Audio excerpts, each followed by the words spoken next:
wabarakatuh. Alhamdulillahil ahadis samad alladzi lam yalid wa lam yulad wa lam yakul lahu kufuwan ahad.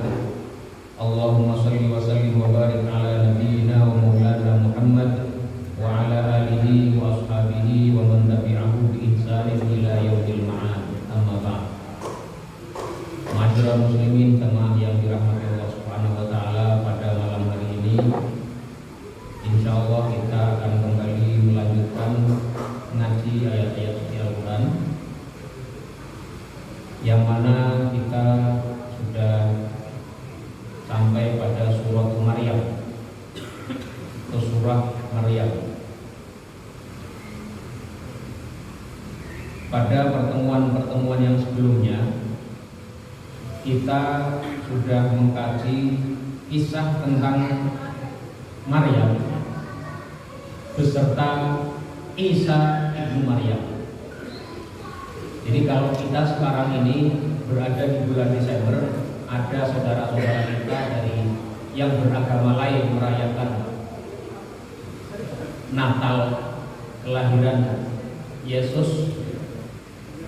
Sebenarnya kita sebagai umat Islam itu menempatkan Yesus dan ibunya Maryam dalam tempat yang sangat mulia sekali. Jadi kalau saudara-saudara kita yang Nasrani bertanya kepada kita bagaimana pandangan Islam tentang Yesus Kristus, Islam itu menempatkan Yesus, menempatkan Maryam ibunya Yesus, ibunya Isa, itu dalam tempat yang sangat mulia sekali. Bahkan mungkin menempatkannya lebih mulia dibanding apa yang ada dalam kitab suci mereka. Kemarin sudah kita singgung bahwasanya tidak ada ayat surat dalam Al-Quran yang dinamai dengan nama seorang perempuan kecuali surah Maryam. Dan Maryam oleh Nabi Muhammad SAW dikategorikan sebagai salah satu perempuan yang kamulat minan nisa, yang sempurna jiwanya, sempurna akalnya.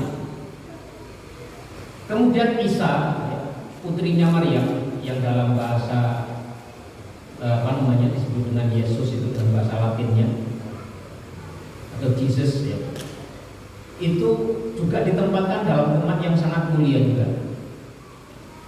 Isa dalam Islam dikategorikan sebagai salah satu daripada seorang nabi dan rasul yang wajib kita percayai. Bahkan beliau masuk dalam kategori ulul azmi minar rusul, rasul-rasul atau nabi-nabi yang masuk dalam kategori ulul azmi, yang memiliki azimah, kebulatan tekad yang lebih hebat dibanding yang lainnya, karena memiliki ujian yang spesial dibanding yang lainnya, bersama Nabi Nuh, Nabi Musa, Nabi Ibrahim, dan juga Nabi Muhammad SAW. Jadi kita ini menempatkan Yesus Kristus itu di tempat yang sangat tinggi sekali, di tempat yang sangat mulia sekali, tetapi tidak sampai dalam posisi menuhankan beliau. Karena itu dalam Al-Quran tegas, kemarin sudah kita bahas bagaimana ketika kalimat yang pertama kali diucapkan oleh Isa bin Maryam, ini Abdullah, bahwasanya aku inilah hamba Allah, bukan ini ibnullah, bukan. Dan saya baca buku yang penulisnya itu mengatakan dia berinteraksi dengan banyak sekali orang-orang saudara-saudara non-muslim itu. Di dalam kitab suci mereka itu tidak diceritakan atau tidak terceritakan kisahnya Nabi Isa ketika kecil itu, yang dia itu bicara di masa kecil, yang salah satu ucapannya ternyata itu, ini Abdullah, aku ini kan hamba Allah. Jadi sekali lagi kita umat Islam menempatkan Yesus Kristus dalam tempat yang sangat mulia, tempat yang sangat tinggi. Demikian pula dengan ibundanya, kita juga menempatkannya dalam tempat yang tinggi. Nah, kemarin kita sudah selesaikan ya, kisah tentang Isa bin Maryam, di mana beliau di ayat yang terakhir kita kaji, di ayat terakhir kisahnya Nabi Isa, itu beliau mengatakan juga menutupnya dengan wa innallaha rabbi, dan sesungguhnya Allah itu Rabbku, bukan ayahku.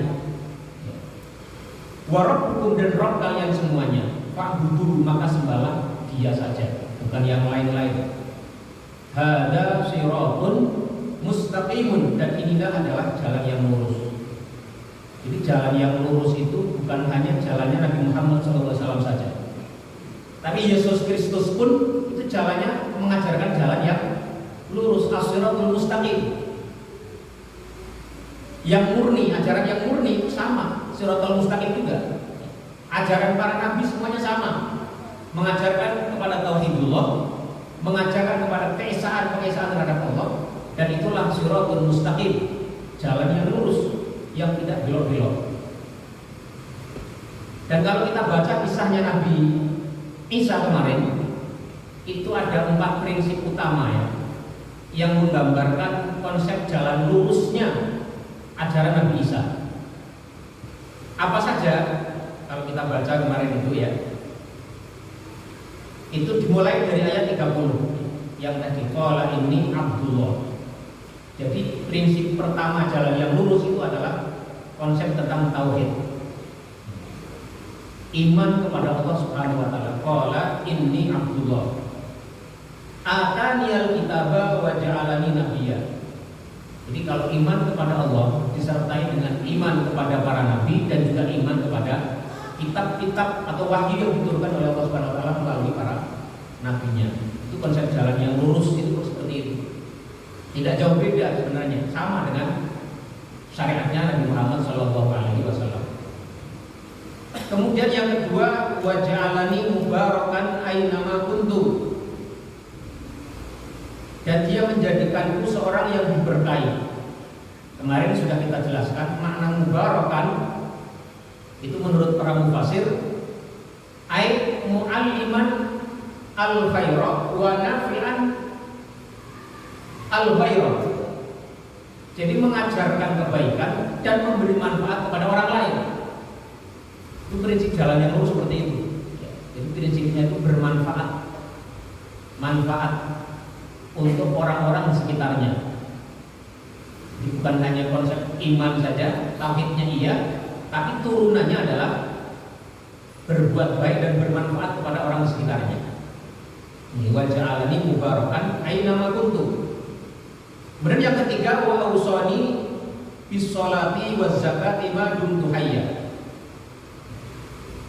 Menjalankan ibadah yang sifatnya ritual.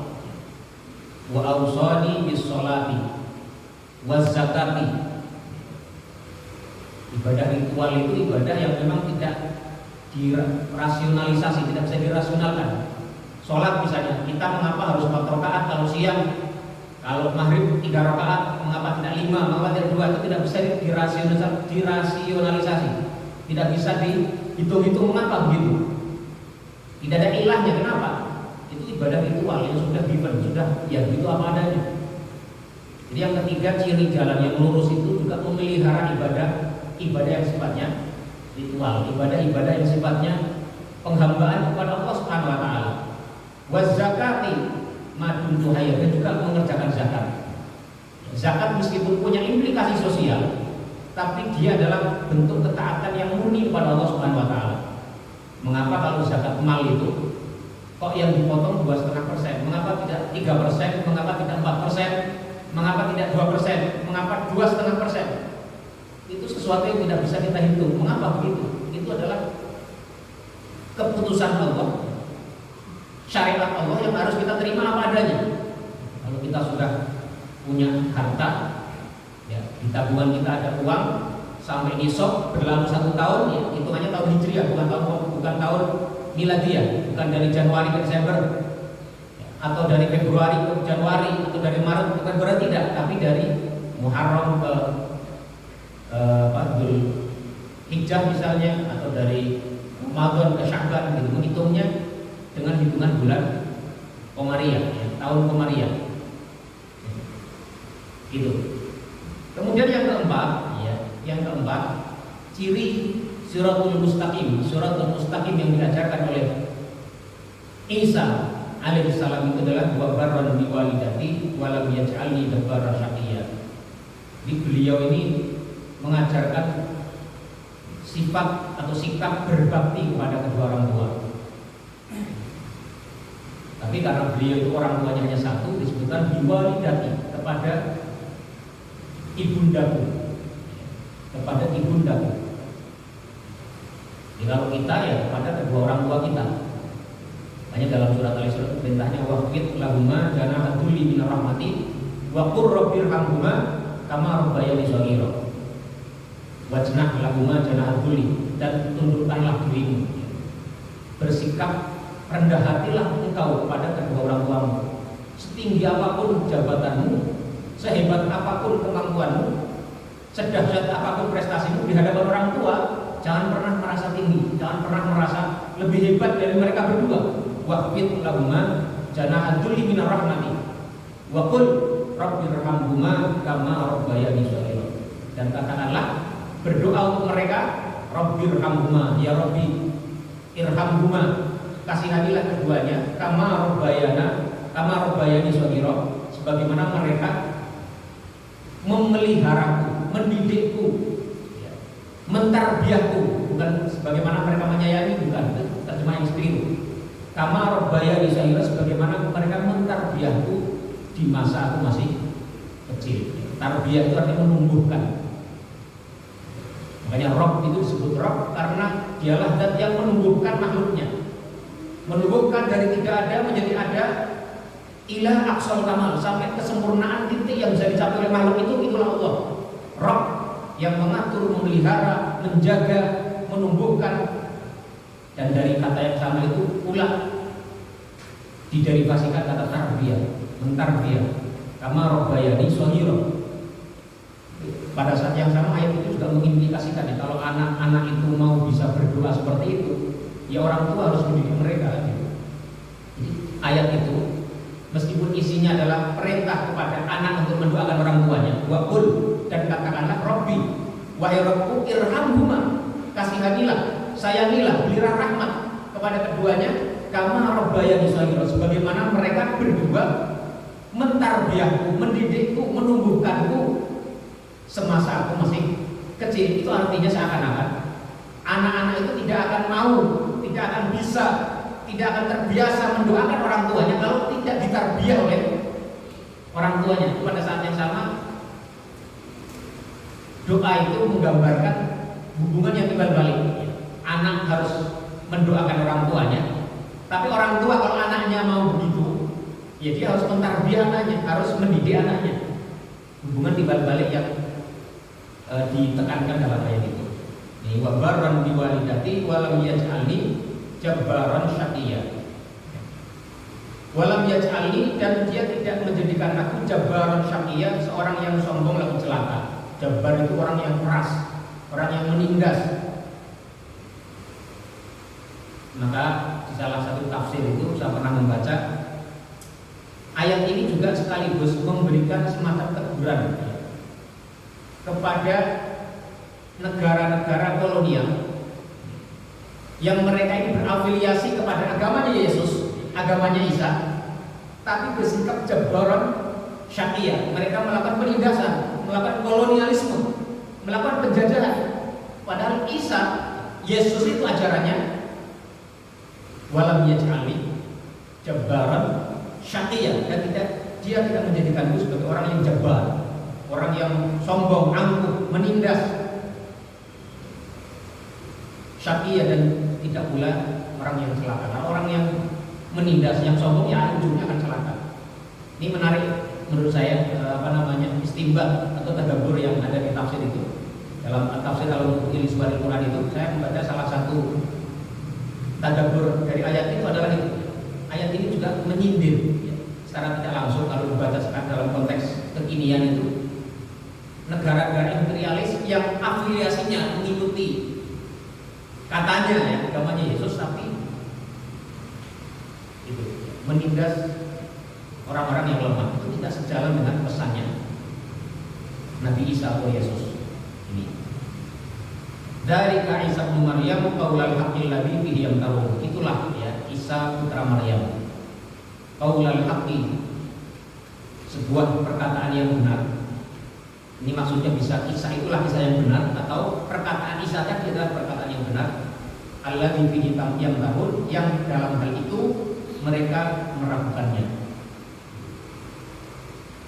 Kemudian ditegaskan lagi, maka lillahi ayyattakhidha min waladin subhanahu idza qada amran fa innama yaqulu lahu kun fayakun. Wa innallaha rabbi wa rabbukum fa'buduh hadza shiratun mustaqim. Ini penutup dari ucapan Isa bin Maryam yang sudah kita kaji pada kesempatan sebelumnya, pada pertemuan sebelumnya ya.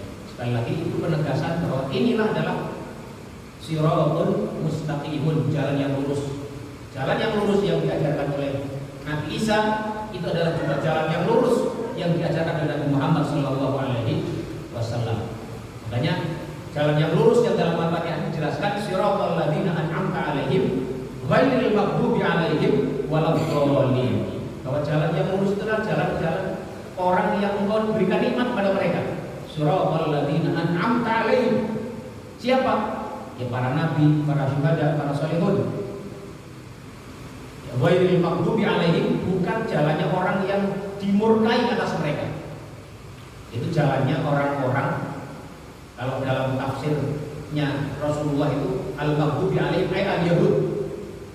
Mengapa orang Yahudi disebut dengan al-maghdub 'alaihim, orang-orang yang dimurkai atas mereka? Karena mereka mengetahui satu hal, tapi kemudian dengan hawa nafsunya mereka mengingkari pengetahuan yang benar itu. Di orang-orang Yahudi itu sebenarnya sudah tahu kalau akan datang Nabi Isa, itu sudah ada dalam Taurat, sudah dijelaskan. Tapi ketika datang justru mereka menolaknya. Demikian pula dengan kedatangan Rasulullah SAW. Sementara waladdallin, kalau dalam tafsir Rasulullah itu belum menafsirkan waladdallin ay an-nasara.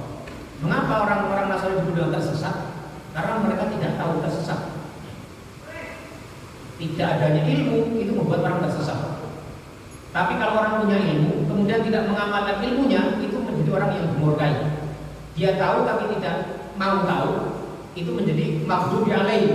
Derajatnya lebih parah dibanding orang yang tersesat. Kalau orang nggak tahu itu tersesat, tapi kalau orang yang tahu tapi tidak mau tahu, itu masuknya kategori al-maghdubi 'alaihim. Jadi kalau kita tahu kemudian tidak berupaya mengamalkan yang kita tahu, atau bahkan justru mengingkarinya dengan sengaja, itu bisa masuk kategori irisannya dengan al-maghdubi 'alaihim. Kalau kita tidak tahu, tersesat karena nggak mau belajar, kita termasuk orang-orang yang waladdallin, orang-orang yang dhal, orang-orang yang tersesat.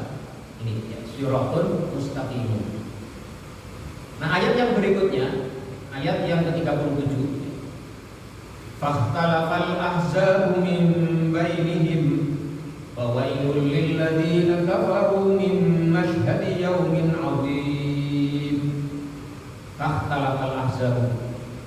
Meskipun Nabi Isa, meskipun Yesus Kristus sudah secara tegas menjelaskan siratul mustaqim tadi, jalan yang lurus tadi, prinsip-prinsipnya sudah dijelaskan tadi, mulai dari tauhid, ada muamalahnya, ada ibadah ritualnya,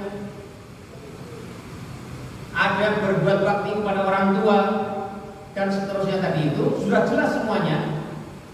Tapi kemudian fakhtalafal ahzabu min ba'dihim, banyak kelompok-kelompok, golongan-golongan yang kemudian berbeda-beda, berselisih paham, berbeda pandangan.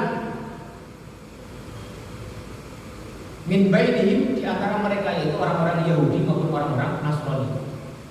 Orang-orang Yahudi dan orang-orang Nasrani ini berselisih paham, berselisih pendapat tentang statusnya Nabi Isa dan ajarannya.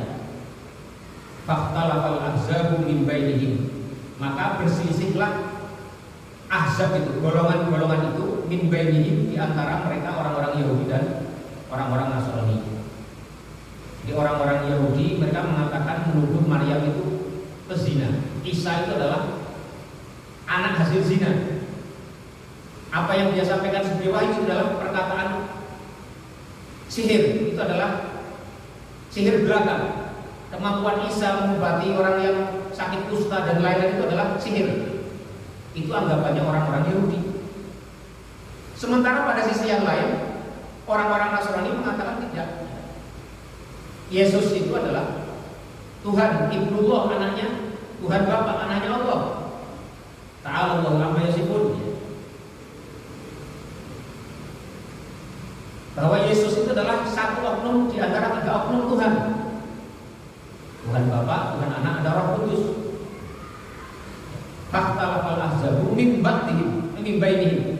Maka kemudian berbagai golongan itu berbeda-beda memahami, mengerti, memandang tentang status Nabi Isa dan juga ajaran-ajarannya. Padahal sudah dijelaskan hadza siratul mustaqim. Ini dulu jalan yang lurus itu. Maka fawailun, maka celakalah lilladzina kafaru, bagi orang-orang yang kafir, min masyhadi yaumin azim, pada waktu di mana mereka menyaksikan hari yang agung, yaitu hari kiamat. Fawailul lilladzina kafaru min masyhadi yaumin azim, maka celakalah bagi mereka orang-orang yang kafir. Jadi orang-orang yang berselisih tentang Isa tadi, tentang Yesus, itu adalah orang-orang kafir yang keliru menempatkannya. Kalau kita jelas ya, dia adalah Nabi ya, Abdullah wa Rasuluh Isa bin Maryam. Maka celakalah orang-orang yang berselisih tadi. Yang satu mengatakan Isa adalah anak zina, hasil dari perzinahan. Yang satu lagi menyatakan dia adalah satu oknum di antara 3 oknum Tuhan, atau dia adalah anak Tuhan, atau dia adalah Tuhan itu sendiri. Ini.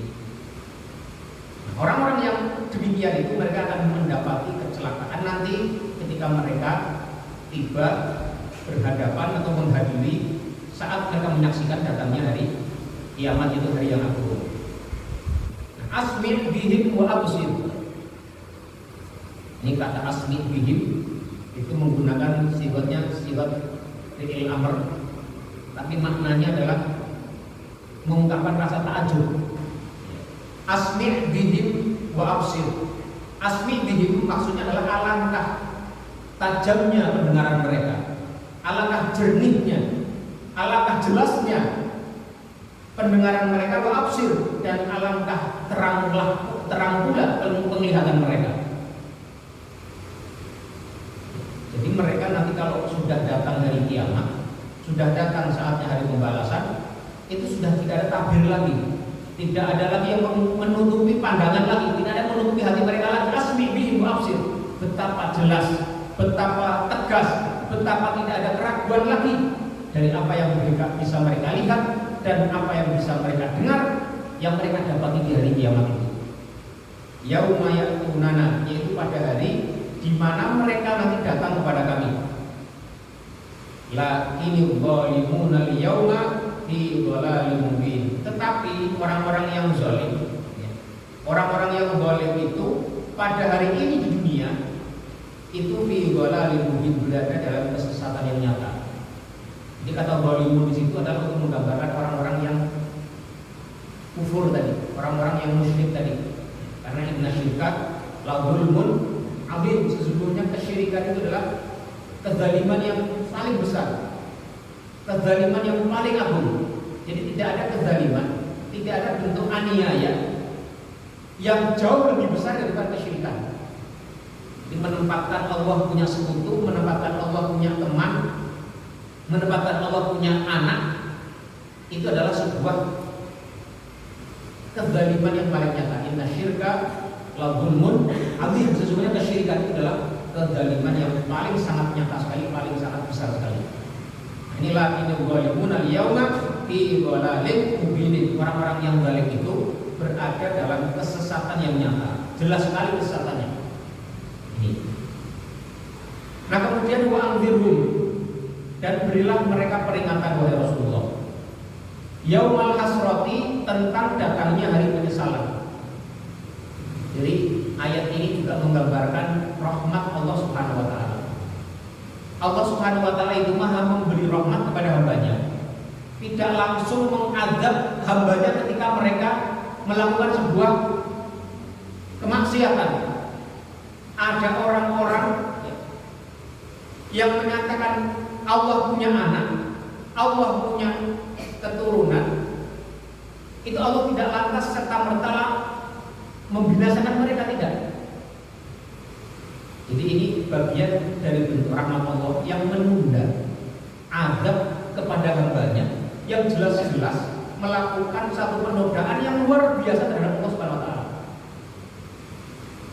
Di anak itu kan, mengapa ada keturunan? Itu karena ketika suatu benda atau satu makhluk itu tidak akan bisa hidup selama-lamanya, dia membutuhkan keturunan untuk melanjutkan misi hidupnya.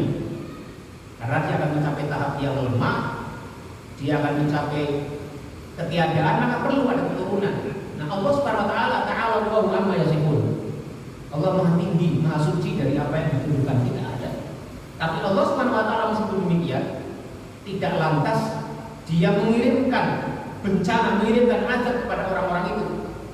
Kita dapati banyak orang yang mengatakan Allah punya anak, sukses hidupnya, rezekinya banyak, anaknya sehat-sehat, istrinya cantik. Itu semua adalah bagian dari rahmat Allah untuk menunda azabnya agar mereka punya jeda untuk berpikir ulang, untuk bisa mencari hidayah sehingga bisa mengoreksi apa yang salah dari pemahaman mereka. Dan karena itulah diutus Rasulullah SAW, wa amdir, dan berilah peringatan wahai Muhammad, perintah kepada Nabi Muhammad, hum kepada mereka tentang apa? Tentang yaumal hasrati, hari datangnya hari penyesalan, qudiyal amru, ketika segalanya telah diputuskan, ketika segala sesuatu sudah ditetapkan oleh Allah Subhanahu wa taala. Jadi ayat ini menegaskan bahwasanya nanti akan datang satu masa di mana di masa itu tidak ada orang yang tidak menyesal secara umum ya. Makanya dalam beberapa tafsir itu dijelaskan yaumul hasrah.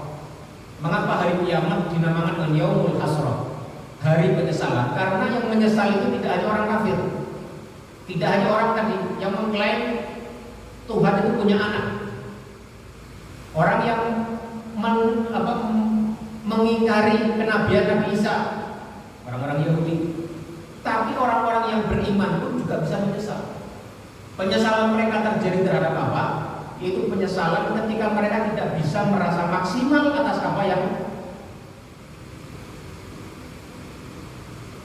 mereka kerjakan selama di dunia. Makanya kan ada satu riwayat dan hadis itu ya. Saya lupa persisnya, tapi kurang lebih itu ada seseorang yang ketika meninggal itu dia berteriak, seandainya baju baru, seandainya semuanya, sama satu lagi apa itu ya? Saya akan lupa ya. Mungkin kalau nanti ya, hah? Apa? Lebih jauh ya, lebih baru, sama satu lagi lebih lama ya, atau lebih semuanya, lebih banyak ya. Itu menurut saya satu kisah yang menarik ya, yang bisa menggambarkan yaumul hasrah tadi. Jadi orang ketika sudah ketemu pada saat dimana tidak bisa kembali, point of no return itu ya, titik, tidak ada titik balik lagi, itu yang ketemu yang penyesalan. Dia sudah ngasih makan kepada orang miskin, dia menyesal kenapa tidak lebih banyak lagi. Kemudian dia memberi baju, tidak dengan baju yang baru, mengapa tidak baju yang baru yang saya berikan? Dia menyesal juga ternyata. Dia, apalagi yang satu itu, yang tidak lebih jauh itu, agak lupa hadisnya. Silakan nanti dicek lah itu di Google nanti. SGI aja bisa di Google. Ya, ini. Nah, dalam masjid nggak masalah ya. Itu nanti bisa dicek lah. Tapi intinya adalah hari kiamat itu bisa disebut atau disebut dengan yaumul hasrah, hari penyesalan, karena memang mayoritas orang menyesal di situ. Tidak hanya orang kafir, tidak hanya orang fasik, tidak hanya orang ahli maksiat, orang-orang yang baik pun bisa menyesal karena tidak maksimal dalam berbuat kebaikan selama di dunia. Ini. Nah, idqudiyal amru, ketika segalanya telah diputuskan. Nah, terkait dengan ayat ini, itu ada sebuah hadis yang menjelaskan tentang contoh bagaimana Rasulullah SAW itu menafsirkan ayat ini. Ini diriwayatkan dalam Sahih Al-Bukhari. Jadi beliau suatu ketika pernah mengatakan bahwasanya nanti di hari kiamat, ini riwayatnya dari Abdullah bin Umar, bahwasanya Rasulullah SAW bersabda, "Idza shara ahlul jannati ilal jannah." Kalau ahli surga sudah semuanya masuk surga, tidak ada lagi orang-orang yang ketinggalan masuk surga. Wa shara ahlun nari ilan nar, dan ketika seluruh penduduk neraka yang memang akan tinggal di neraka selama-lamanya sudah masuk semuanya, utiya bil mauti, maka Allah Subhanahu wa taala akan mendatangkan kematian itu dalam bentuk kapsul amlah, dalam bentuk kambing yang warnanya putih atau hitam kemudian tertutup warna putih. Ada penerjemahan amlah itu kambing, ya, kapsul amlah itu yang kambing yang warna kulitnya itu dominan putih. Ada yang mengatakan kapsul amlah itu kambing yang secara keseluruhan warnanya putih. Jadi kematian itu nanti akan ditunjukkan oleh Allah Subhanahu wa taala secara apa istilahnya itu dipersonifikasikan dengan bentuk kambing berwarna putih, kapsul amlah. Kemudian Allah Subhanahu wa taala akan mengatakan kepada mereka, apakah kalian melihat ini? Maka kemudian ahli jannah, orang-orang penduduk surga akan mengangkat kepala mereka dan melihat apa yang Allah perlihatkan kepada mereka. Kemudian Allah juga menunjukkan kepada penduduk neraka, apakah kalian tahu ini? Mereka mengatakan iya, dan mereka semuanya mengangkat kepalanya dan melihat kepada personifikasi daripada kematian itu. Kemudian tsumma yudbah, maka kambing itu benar disembelih. Cara nyembelihnya bagaimana? Wallahu ta'ala alam. Kita tidak tahu, tapi lafaz hadisnya begitu, tsumma yudbah. Kambing itu, yang itu adalah personifikasi daripada kematian itu disembelih. Tsumma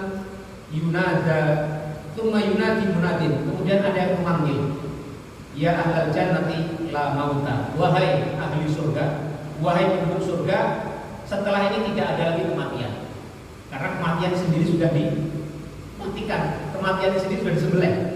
Ini hadisnya sahih dalam Sahih Bukhari dan Sahih Muslim. Ya, kemudian dipanggil pula ahli neraka, wa ya ahlan nar la mauta, dan kemudian dikatakan kepada penduduk neraka, la mauta, tidak ada lagi kematian setelah ini, karena kematian sudah disembelih, sudah dimatikan, kematiannya sendiri sudah dimatikan, sudah ditiadakan. Fa yasdadu ahlul jannati farahan ila farahihim, maka kemudian para penduduk surga merasa jauh lebih gembira, merasa jauh lebih berbahagia, merasa jauh lebih senang dari kesenangan yang sebelum mereka dapatkan sebelum itu, karena mengetahui tidak ada lagi ujung daripada nikmat yang mereka nikmati itu di surga itu. Wa yasdadu ahlun nari husnan ila husnihim, dan orang-orang ahli neraka bertambah kesedihan mereka, bertambah penderitaan mereka dari penderitaan yang sebelumnya mereka rasakan sebelum ditunjukkan tadi kematian yang dimatikan tadi itu. Ini adalah yaumul hasrah, wa anzirhum yaumul hasrati id qudiyal amru, ketika semuanya telah diputuskan oleh Allah Subhanahu wa taala. Jadi Al-Qur'an itu selalu datang dalam berbagai fragmen ayat-ayatnya, itu mulai dari depan sampai belakang itu selalu ada saja ayat yang mengingatkan kita kepada hari akhirat, untuk menegaskan kepada kita bahwasanya dunia ini hanya sebentar. Kalaupun kita hebat, ingat kehebatan Anda hanya sebentar. Kalau Anda bersedih, Anda menderita, merasa dunia ini sulit, merasa dunia ini sempit, ingat kesempitan itu hanya sebentar. Ada masa-masa di mana nanti ada ujung daripada sejarah manusia itu yang ditutup dengan kehidupan yang selama-lamanya. Makanya kita selalu bilang ya, manusia itu sebenarnya dimulai dari kematian, diakhiri dengan kehidupan. Aslinya begitu. Manusia dari tidak ada, dari mati, dari benda mati dihidupkan oleh Allah Subhanahu wa taala. Kemudian mati, hidup lagi dan hidup selama-lamanya. Dan orang-orang kafir baru menyadari nanti di hari kiamat. Qalu rabbana amatana thnataini wa ahyaitana thnataini fa'tarafna bidzunubina fahal ila khurujin min sabil. Orang-orang kafir akan bilang, qalu rabbana amatana thnataini, ya Rabb, Engkau telah menjadikan kami mati 2 kali. Yaitu kematian pertama saat kita tidak ada, saat kita masih belum menjadi manusia, dan kematian yang setelah kita hidup di dunia seperti saat ini kita alami. Wa ahyaitana thnataini, dan Engkau menghidupkan kami 2 kali, kehidupan sekarang yang kita jalani dan kehidupan nanti setelah kematian. Fa'tarafna bidzunubina, baru mereka merasa sadar dengan dosa-dosa mereka. Fahal ila khurujin min sabil, maka apakah ada jalan untuk keluar dari neraka ini ya? Nah, kita bersyukur ya, kita mendapatkan wahyu, kita membaca Al-Quran, kita membaca ayat-ayat suci, kita mendapatkan peringatan dari hadis-hadis Nabi, sehingga kita tidak perlu menyesal nanti di hari kiamat. Seperti penyesalannya, atau seperti orang kafir baru mengetahui bahwa ternyata kehidupan itu 2 kali. Kita sudah dikasih tahu. Kita semuanya sudah tahu itu, tetapi ya itu yang sulit mungkin mengimplementasikannya. Kita semua ini punya tantangan yang sama ya. Masing-masing bergelut dengan itu untuk membuktikan bahwasanya keyakinan itu kita wujudkan dalam kehidupan kita. Ini. Wahum fi ghaflatin, dan mereka ini fi ghaflah, dalam keadaan ghaflah, keadaan lalai, dalam keadaan kelalaian. Wahum la yu'minun, dan mereka tidak pula beriman. Wahum fi ghaflatin wahum la yu'minun, dan mereka itu ketika di dunia berada dalam kelalaian dan juga dalam keadaan tidak beriman. Inna nahnu narithul ardh, sesungguhnya kamilah yang mewarisi bumi ini. Jadi Allah lah yang mewarisi bumi. Itu artinya segala sesuatu yang hidup di muka bumi ketika datang hari kiamat itu pasti semuanya mati. Hingga Allah lah yang akan mewarisinya. Allah lah yang akan pengendali satu-satunya. Tidak ada makhluk hidup lain, tidak ada manusia siapapun, tidak ada binatang apapun yang tidak mati. Dan inna nahnu narithul ardh, dan kamilah, kata Allah Subhanahu wa taala, sesungguhnya yang akan mewarisi bumi ini. Wa man 'alaiha, dan semua yang ada di atas muka bumi. Wa ilaina yurja'un, dan hanya kepada kamilah yurja'una, mereka ini dikembalikan. Ini ya. Inna nahnu narithul ardh wa man 'alaiha wa ilaina yurja'un, dan kamilah sesungguhnya yang akan mewarisi bumi ini. Wa man 'alaiha, dan apa-apa yang di atasnya. Wa ilaina yurja'un, dan hanya kepada kamilah yurja'una, mereka semuanya akan dikembalikan. Ini dari ayat yang ke-37 sampai ayat 40. Silakan kalau ada yang ingin menyampaikan pandangannya dari ayat-ayat ini. Mungkin barangkali ada yang punya kesan tersendiri, punya inspirasi atau punya pandangan yang ingin ditambahkan, silakan. Atau pertanyaan, silakan. Silakan.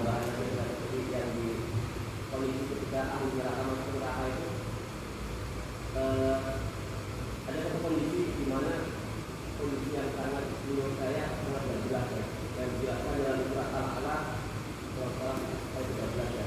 La yang mungkinnya walayahnya, itu kondisi yang sungguh gak jelas. Itu gimana Ustaz? Ya, mengapa disebut la yamutu walayahya? Itu karena la yamutu, mereka tidak akan mati, karena kematian tadi sudah selek dari matikan itu sendiri. Walayah, dan mereka tidak hidup. Mengapa? Karena tidak hidup sebagaimana seharusnya orang hidup. Hidup dalam penderitaan itu kan seperti tidak hidup, secara terus-menerus begitu. Hidup tanpa henti, tapi dalam keadaan tersiksa, dalam keadaan terus-menerus diazab, itu kan seakan-akan tidak hidup. Maka istilahnya la yamutu fiha wa la yahya. Dia tidak mati di situ dan tidak merasakan kehidupan sebagaimana seharusnya seorang itu hidup. Sangat menderita sekali. Ada apa? Sangat menderita sekali. Ya sangat menderita sekali, sangat luar biasa sekali. Itu kalau di ayat yang lain itu misalnya di surah Fatir ya, surah Fatir itu walladzina kafaru lahum naru jahannam, dan orang-orang yang kafir itu bagi mereka adalah neraka jahanam. Walladzina kafaru lahum naru jahannam la yuqda alaihim. Mereka tidak mati di situ ya. Ini di surat Fatir itu sebelum Yasin ya. Surat Fatir itu ada ayat yang juga menurut saya sangat ini sekali ya, sangat mengerikan sekali ya, untuk menjelaskan penderitaan orang-orang kafir nanti di neraka itu. Itu berbunyi walladzina kafaru lahum naru jahannam la yuqda alaihim fayamutu. Dan orang-orang yang kafir itu lahum bagi mereka naru jahannam, neraka jahanam, la yuqda alaihim fayamutu. Mereka tidak dibinasakan, maka mereka menjadi orang-orang mati. Itu tidak terjadi terhadap mereka. Di surat Fatir ayat ke-36. Walladzina kafaru lahum naru jahannam. Orang-orang kafir itu bagi mereka neraka jahanam, la yuqda alaihim. Mereka tidak dibinasakan, fayamutu, sehingga mereka bisa mati. Enak kalau bisa mati. Ya. Wala yuqad, makanya orang-orang itu bunuh diri. Itu mengira enak, setelah mati kan udah lepas dari hutang, lepas dari kejaran pinjol, ya. Lepas dari persoalan hidup. Ini orang-orang kafir nanti di hari kiamat, la yuqda alaihim fayamutu, tidak dibinasakan sehingga mereka mendapatkan kematian. Wala yukhaffafu anhum min adzabihha, dan mereka tidak diringankan dari mereka min adzabihha, dari adabnya api neraka. Alhamdulillah min dzalika. Kadzalika najzi kulla kafur, yang demikianlah kami membalas setiap orang-orang kafir itu. Ini. Nah, ini juga menjelaskan ayat setelahnya, menjelaskan yaumul hasrah tadi, wa hum yasfarihuna fiha, dan mereka berteriak fiha, di dalam neraka itu, Rabbana, wahai Rabb kami, akhrijna na'mal sholihah, ya Tuhan kami, keluarkanlah kami dari neraka ini, na'mal sholihah, agar kami bisa berbuat amal soleh. Jadi kalau sudah penyesalan di situ, sudah tidak ada gunanya lagi. Rabbana akhrijna na'mal sholihah ghairal ladzi kunna na'mal, tidak seperti apa yang sudah kami kerjakan sebelumnya. Nah, ayat ini kemudian menyatakan awalam nu'ammirkum, tidakkah ya, bukankah kami telah memanjangkan umurmu.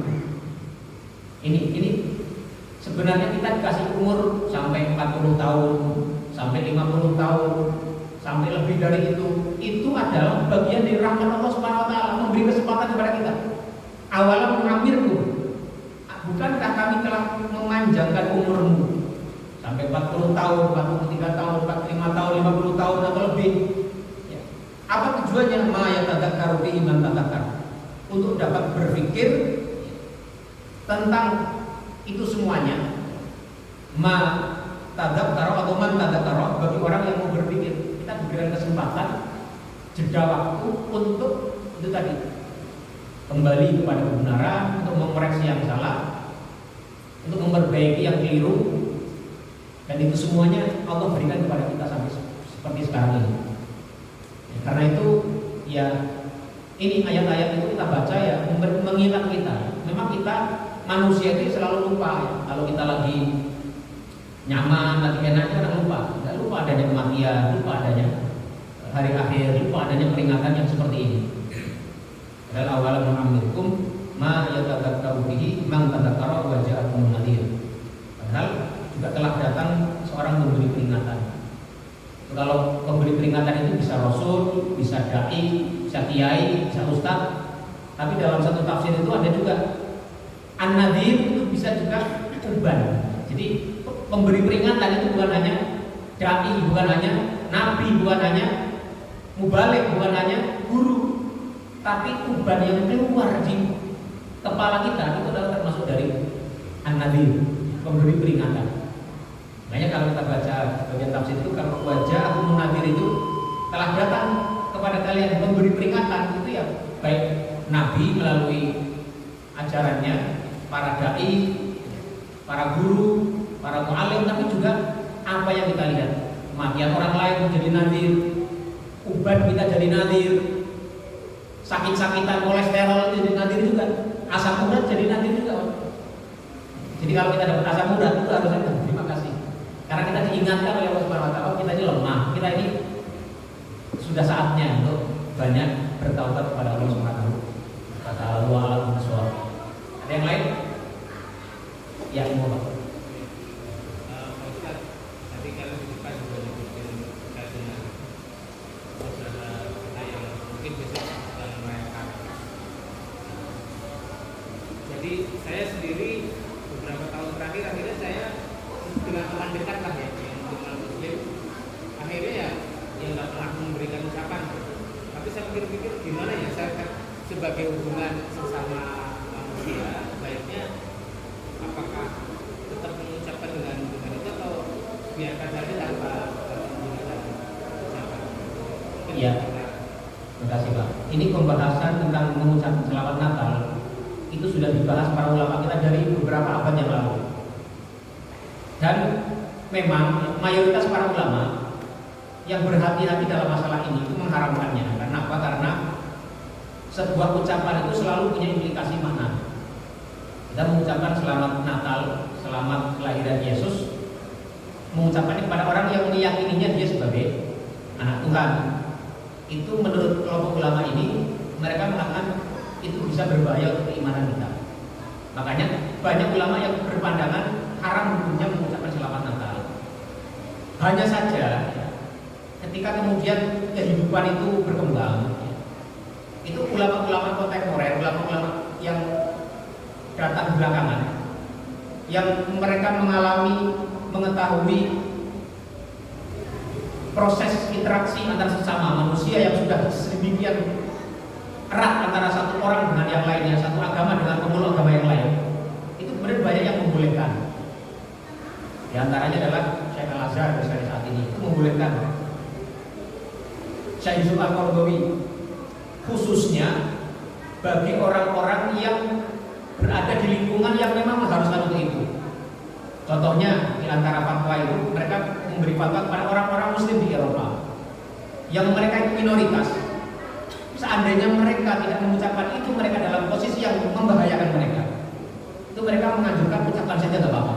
Tapi harus jaga hati Anda, jangan sampai meyakini bahwa Anda punya keyakinan sendiri, bukan seperti keyakinan mereka.